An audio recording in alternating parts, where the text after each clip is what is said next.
The highest praise, glory, and honor belongs to the Lord Jesus Christ, and I give double honor and respect also to our dearly beloved pastor, Will Destrada Almeida, the end-time prophet of our loving God.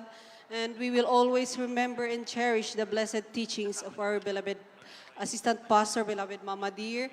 Greetings also to all the beloved children of our beloved pastor. Akin din pong binabati ang lahat ng ating mga kapatiran ng happy 49th year church anniversary po sa ating lahat. Praise the Lord. Hallelujah.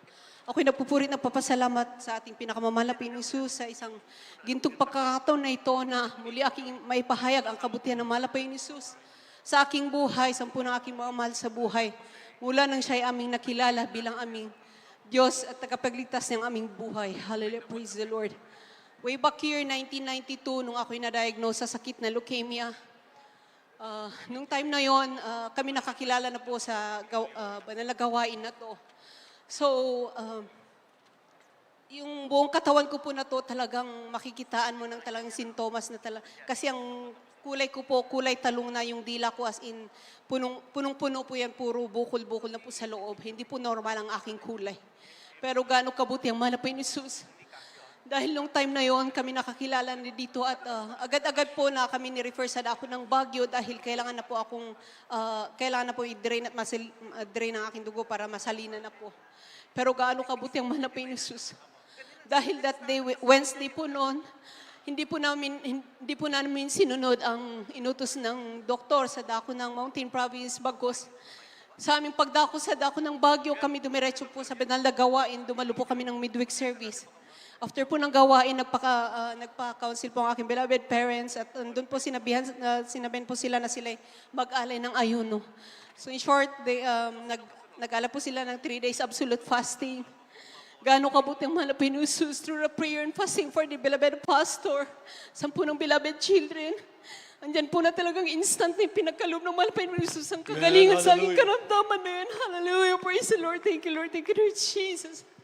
Yung katawan ko po na talagang kulay talong at yung dila ko na talagang punong-puno ng bukol.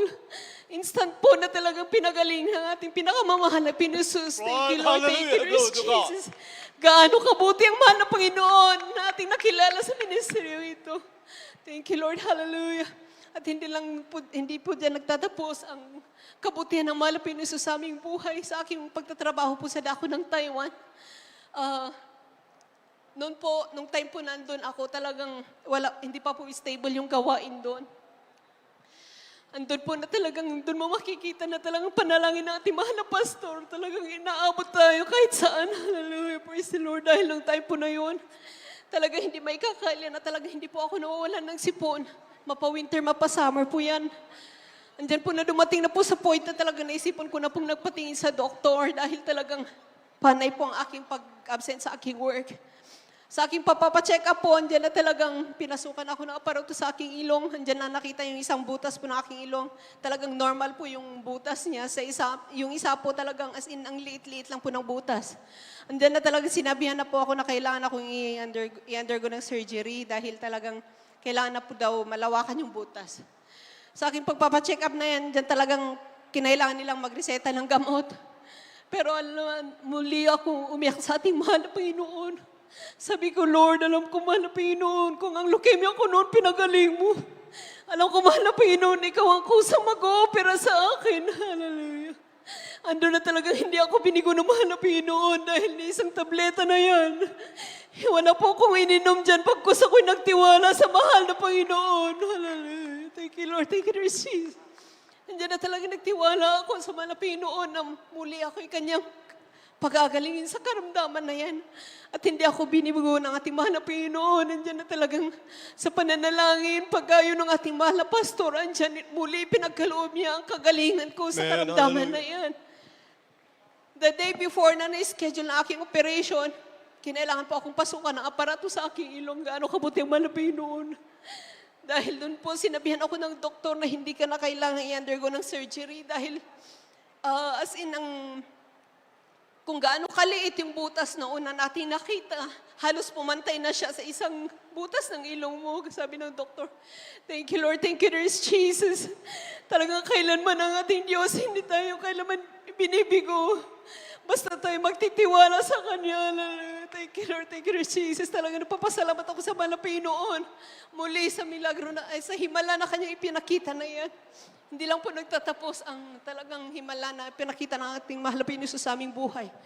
During ng time ng pandemic, andyan na pinagkalooban po kami ng mahal na Panginoon ng isang pagkakakitaan. Nung time na yun, talagang totoo na sa pagpapala na yan, sumabay yung kami sinubok ng malapit noon dahil andyan na talagang aminado bilang tao, andyan yung pagkukulang mo. Pero gaano kabuti ang malapit noon.